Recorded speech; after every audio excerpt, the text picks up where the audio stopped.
Hey, what's going on YouTube? It's Ian, digital marketing consultant and agency owner. And in this video, I'm going to talk about the 6 commandments to setting up a new ads account. This is important because if you're a new business or you're an agency owner that's getting new businesses coming to you with their ad account, you've probably gone through this process a lot where you've gone into an ad account and you've either been staring at a blank power editor or you're looking at a huge hot mess that somebody dumped in your lap to fix. And either way, regardless of your starting point, this framework that I'm about to go over is going to give you the major things that you need to keep track of as you're setting up that new account. So if you guys are interested in learning about the framework that we use to set up a brand new account or an account that we are fixing, you guys can check out this 6 commandments to a new Facebook ads account.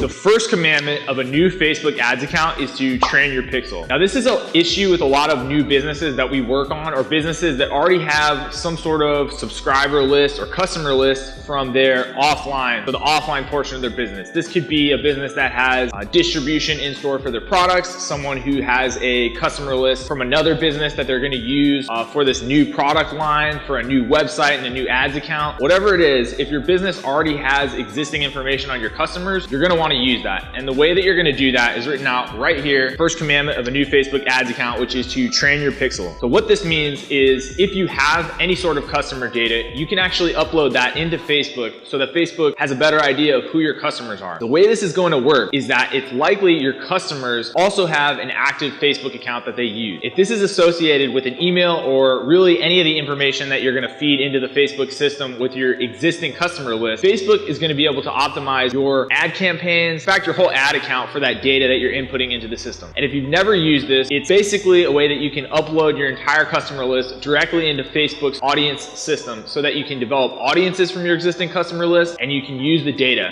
to help train your pixel more quickly. This is going to be especially important if you're starting with a brand new ads account that does not have any data on your customers. You'll be able to upload this list and Facebook will automatically be trained on your pre-existing customers so that when you go out there and you're looking for new customers online, Facebook isn't starting from scratch and spending all your money to get that data. The second commandment of a new Facebook ads account is to consolidate. So what I mean by this is mostly at the ad set level, but really this is going to apply across the account for any type of tests you're running. But let's start at the ad set level because this is where most people are going to be managing their budget on Facebook campaigns, and this is where advertisers really get into trouble with their account. So by consolidate, I mean consolidate your audiences that you're testing on any new account. And the reason for this is that unless you have an unlimited budget, you're not going to be able to put enough of your ad spend behind each individual ad set to optimize it to the level that Facebook recommends. Now, if you're not familiar with this, Facebook recommends that you get a minimum of 50 conversion events in the learning period to optimally train Facebook on what you're going after in your audience in terms of your conversion goal and who you're looking for and who's going to actually get those conversions for you. Now, if you have a certain amount to spend and you split it up between multiple ad sets, it's going to be much more difficult for Facebook to get that amount of conversions in the learning period unless you're spending a tremendous amount of money. Now, like I mentioned at the start of this section, if you have a nearly unlimited budget for all the ad sets you want to test,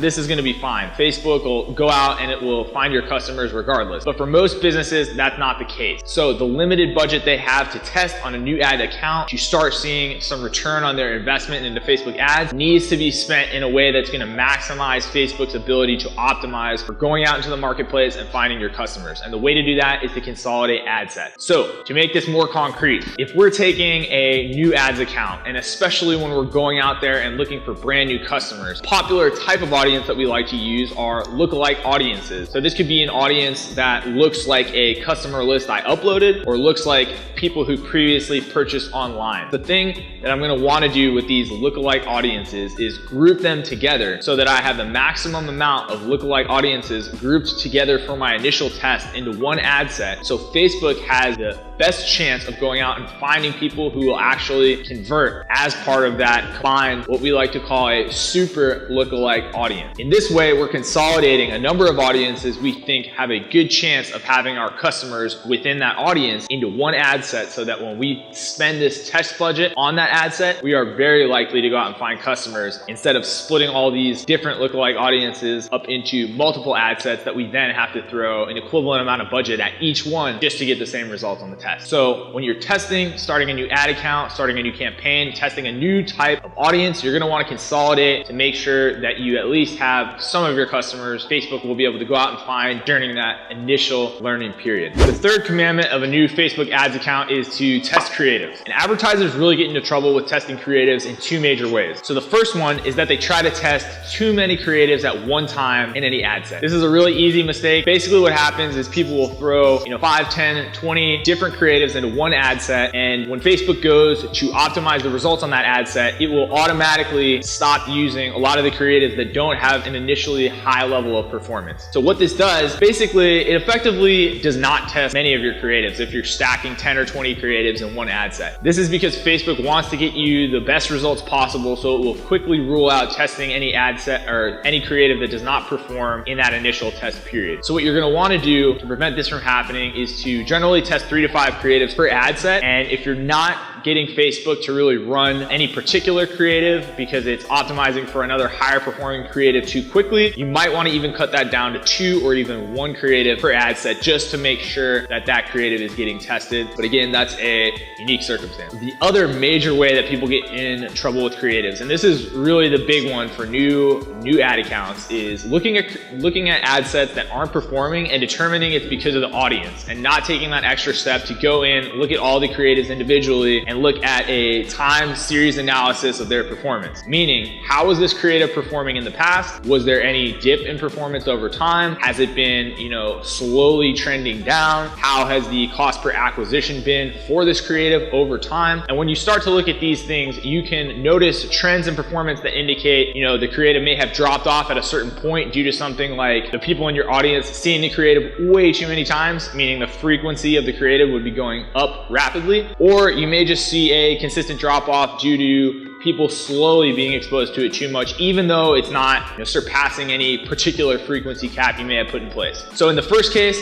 if people are just completely exhausted by this creative, they're seeing it way too much, you're gonna have to rotate the creative. You may be able to bring it back and still see high performance in the future, but at this point, audience is most likely exhausted. If you're seeing some sort of erratic behavior with the creative, and this is happening, across that ad set with all the creatives getting erratic performance, then it might be something outside of the creative. You may have to look at the account structure and starting out with the ad set these creatives are in. But the biggest thing is to really look at creative performance over time. So going into that ad set, looking at all the different creatives in the ad set, seeing how they perform over time. Is there a trend across the ad set, or is it any one of these creatives that needs to be replaced? The fourth commandment of a new Facebook ads account is to check what sort of attribution model you're using, meaning what click attribution your Facebook ads account is using. Most people are not going to check this right off the bat, but it's extremely important, especially if you're reporting on the performance of your ads account. So by default, if you go into an ad set and you go to the bottom, you can look at what attribution model Facebook's going to use to report. By default, it's going to use the 7-day click, 1-day view attribution model. What this does is it tells Facebook that it can give itself credit for any of the sales or conversion events that happen 7 days after someone clicks through on one of your ads, or 1 day after they have viewed the ad. So this means that someone could just view your Facebook ad, go leave whatever page they're browsing on where they saw this ad on Facebook. They could come back, go to your site, they could go to another site, come back. As long as it's within that 24-hour period that someone saw an ad, Facebook is going to give itself credit for any conversion event that takes place. If someone comes on your site and buys something, opts in for a newsletter that you have set up as a conversion event, whatever it is, Facebook's going to take credit for that. Similarly, with this 7-day click, 1-day view attribution model, if someone clicks on one of your ads within any time in the next week, that 7-day period, if they take any conversion event, Facebook is going to take credit for it. So this is a huge problem for most advertisers because they're reporting to companies they're working for, or companies that are running their own Facebook ads are looking at the ad performance, and they're seeing these huge numbers, these great results, when in reality, it's not going to correlate to the performance for your actual sales. You're not going to get sales that are anywhere near as good as what Facebook's reporting if you're using this type of attribution model. So the first thing you're going to want to do to get a report from Facebook that's more closely aligned with your sales is to switch that attribution model to a 1-day click, 1-day view, or even just 1-day click. If you're using something something, if you're selling a type of product that has a very fast sales cycle, like something like an e-commerce product, something people will jump on the internet, search for a couple hours or a few minutes and purchase. In that case, you're definitely going to want to be using a shorter attribution window, especially like the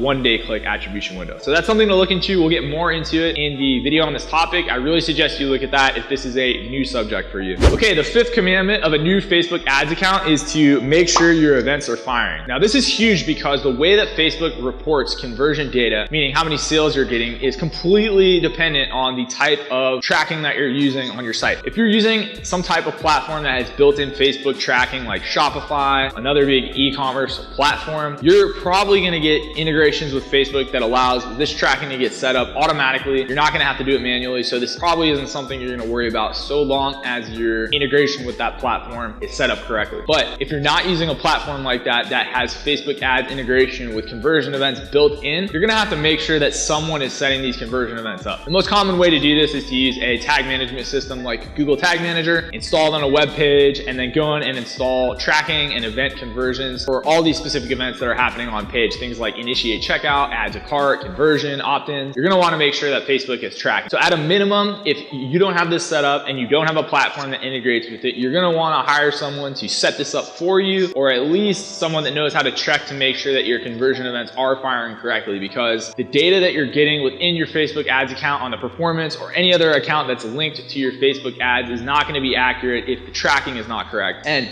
most importantly, more important than even your reporting, if the tracking is not correct, Facebook is going to optimize for events that don't actually have to do with your sales data. So for example, if you have a conversion event taking place on a page that is not actually being used to sell a product and it's firing on that page, and Facebook is optimizing for that event, that means Facebook is going to be optimizing to send people to a page that does nothing. Now, I understand that this is an extreme example, but it gives you an idea of some of the problems with people's business setups when they don't have tracking set up to optimize Facebook for the correct events. Facebook is one of the most powerful advertising tools in the world simply because it's able to use all the amazing algorithms that engineers at Facebook have built to optimize for advertising with the data that you're feeding it. So if you're feeding it the wrong data, it's going to do an amazing job of optimizing for the wrong events. So you want to make sure that your event tracking is set up completely correctly before you start running traffic. The 6th commandment of setting up a new Facebook ads account is to not go negative. So this is important because you need to look at Facebook ad spend as an investment, just like you would any other investment. And this means if you're going to spend money, you need to be A, making back money, or B, getting valuable data that you're willing to pay for out of the test that you're running and spending this money on. So what this means is obviously you want to get a high return if you're just selling a product and you're ready to go pushing people into some sort of marketing funnel that's going to get you a return on your ad spend. That's great. Not going negative in this case is self-explanatory. But it gets a little more complicated when you're setting up a new ads account and you have to run some tests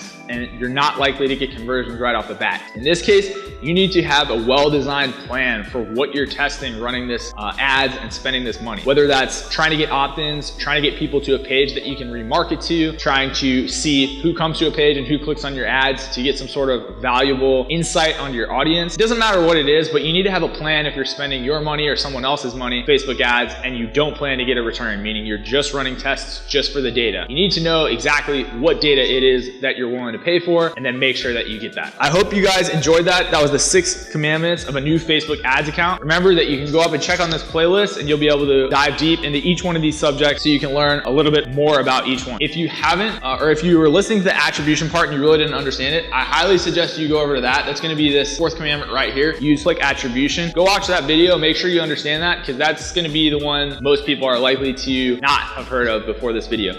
If you guys like that, make sure to press the like button and comment below letting me know what else you guys would like to learn. And then as always, make sure to subscribe so you're notified anytime that we come out with new videos on paid marketing, attribution, analytics, anything data-driven marketing. Thanks for watching.